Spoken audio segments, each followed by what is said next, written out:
Hey everybody, it's Charlie from DM Sound, and today we've got the sound system demo on the 2026 GMC Acadia Denali Ultimate and its 16-speaker Bose Performance Series sound system. This is going to be an in-depth review. We're going to take a look at how the infotainment system works, take a look at audio inputs, adjustments, controls, speaker locations. We're going to test out the 5.1 surround capabilities, and then we're going to head out on the road and listen to these sample tracks while we're rolling, and I'll give you my thoughts at the end. Now, if you don't care about any of that stuff at the beginning and you just want to hear the music, click ahead in the video. We've got chapters to get you right to the tunes. And if you want to hear even more in the system, sign up below to become a Daily Motor member. I recorded a members-only sound test last night using real copyrighted music requested by other Daily Motor members, so you can help support the channel and get further impressions on the system. And lastly, I recommend listening with headphones so you can hear exactly what I hear from the driver's seat. But before we get started, let's hop out and take a look at it. The Denali Ultimate version of the new Acadia. Kind of a baby version of the GMC Yukon, giving you a lot of niceties and functionality, seating 7 people and looking good while doing it. Now, it's not a vehicle without some flaws, but if you do want to see more on it, check the link below. We've got our full pros and cons review. We've also got a dedicated breakdown of the infotainment system, as well as a highway fuel economy test. Now, we always do these tests with lossless, uncompressed WAV files on a USB stick plugged directly into the system, and high-quality Roland binaural microphones in both of my ears, giving you the most realistic audio system demo on YouTube. We also do the test with the sound settings set to their factory defaults, so let's take a look at those now. Expansive screen here in the middle of the Acadia. Apologies if I call it a Yukon at all during this test. We are in the media screen right now. And when you're in the now playing screen, there's no way to get to your sound settings without going to the settings menu. But I believe if you click, is it here? And no, that's the cue. Now playing? Yeah, there you go. Then you got this little button that gets you quickly to your audio settings. So first off, you've got a bass, mid-range, and treble equalizer. Let's go through those.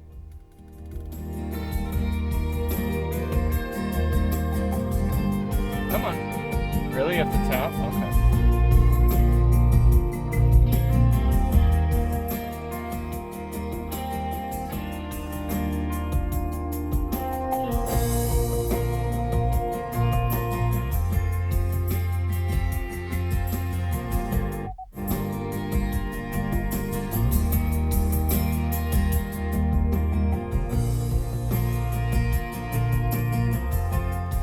Bit of adjustability right there on that. Coming back, you have a front, rear, left, right, fader, and balance. Pretty straightforward. And then sound mode. This allows you to optimize the music for one of 4 positions. Normal, that's going to be the best possible sound quality to all seating positions. Then you've got driver, that's going to focus on the driver with the best possible sound quality. Center point, that says the best surround sound listening experience from nearly any audio source. And then rear, provide the best possible sound quality to the back seat passengers. So let's start on normal and we'll go through all of them.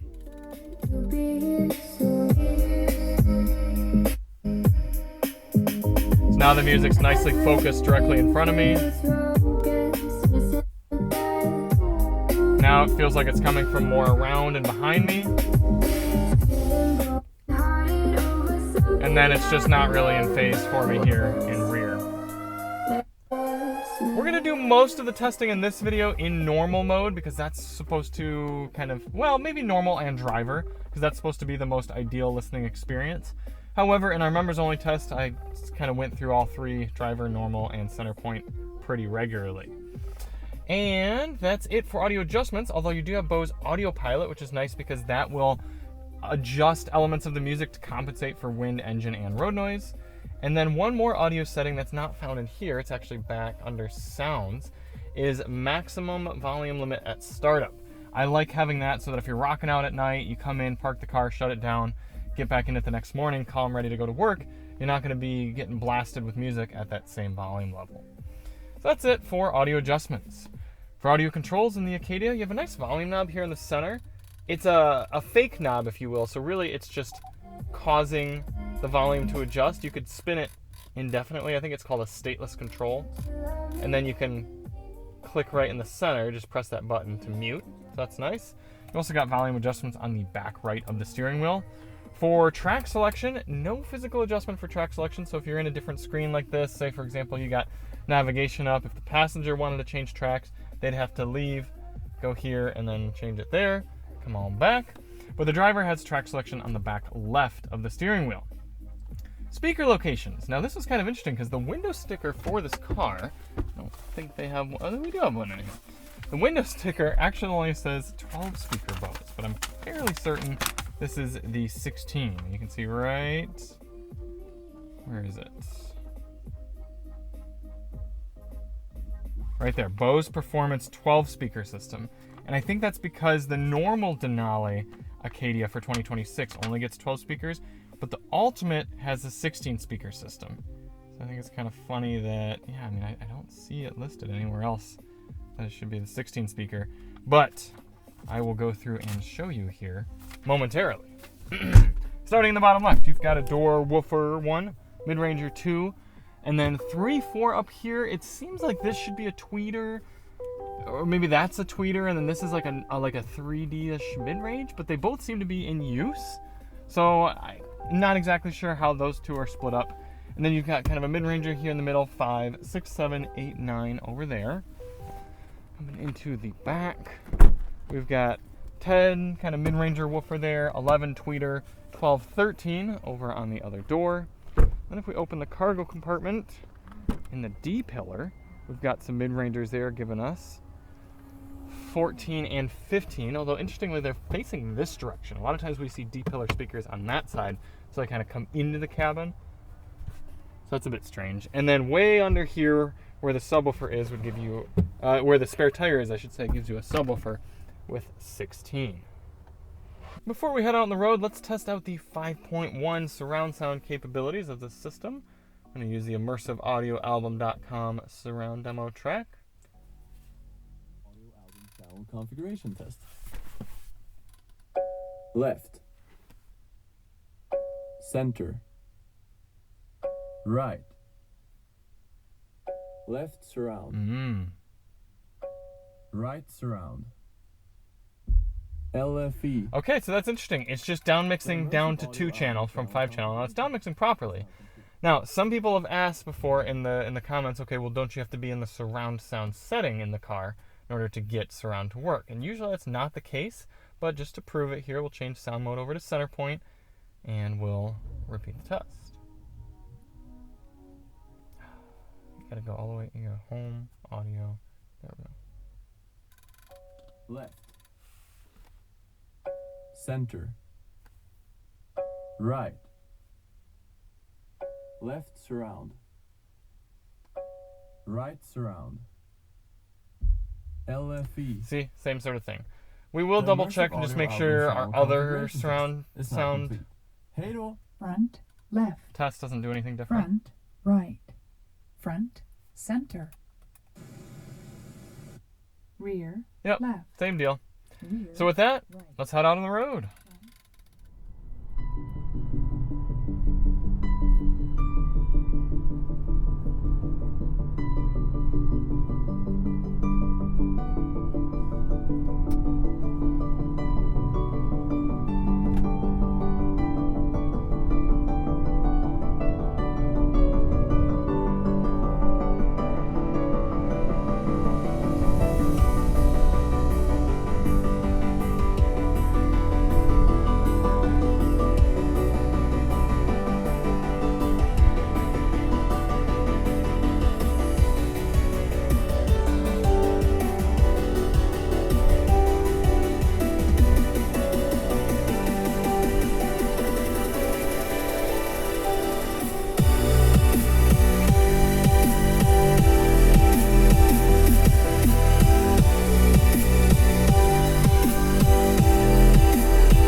lot of my official evaluation comes from these two tracks. This last one I just played, and then this one now, because they're more complex. They're more musicality and more sound that needs to come through.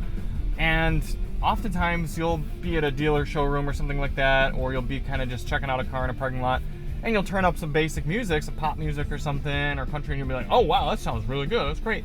But it's when you turn up these more complex songs that have a lot going on, you try to listen at a loud volume when you're out at highway speeds, you've got other sounds conflicting, that's when they fall apart. And what I'm happy to experience with this system is these tracks keep their fidelity even at louder volumes, even moving on the highway here. It doesn't fall apart when it's trying to play this music. So I've been pretty happy with that. For this next tracks though, we'll turn the bass all the way up and see what we get out of that subwoofer.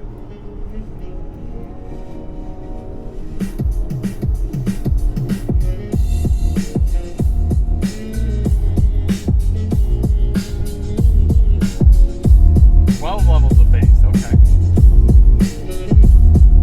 Alright, I'm getting a decent amount of mirror shakeage. I'm actually feeling it down in my pant leg a little.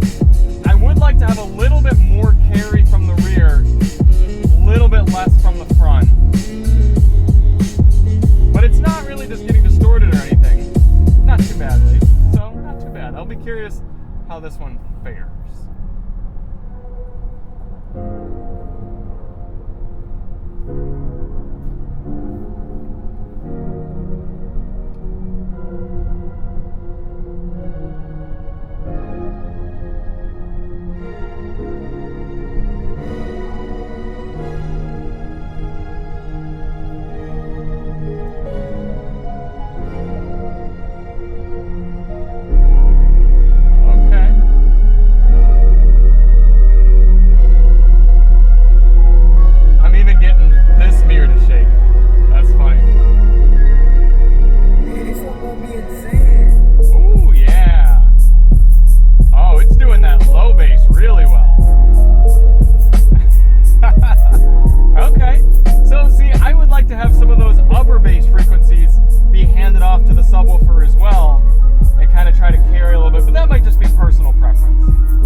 my thoughts on the 16-speaker Bose Performance Series sound system on the GMC Denali, Acadia Denali Ultimate.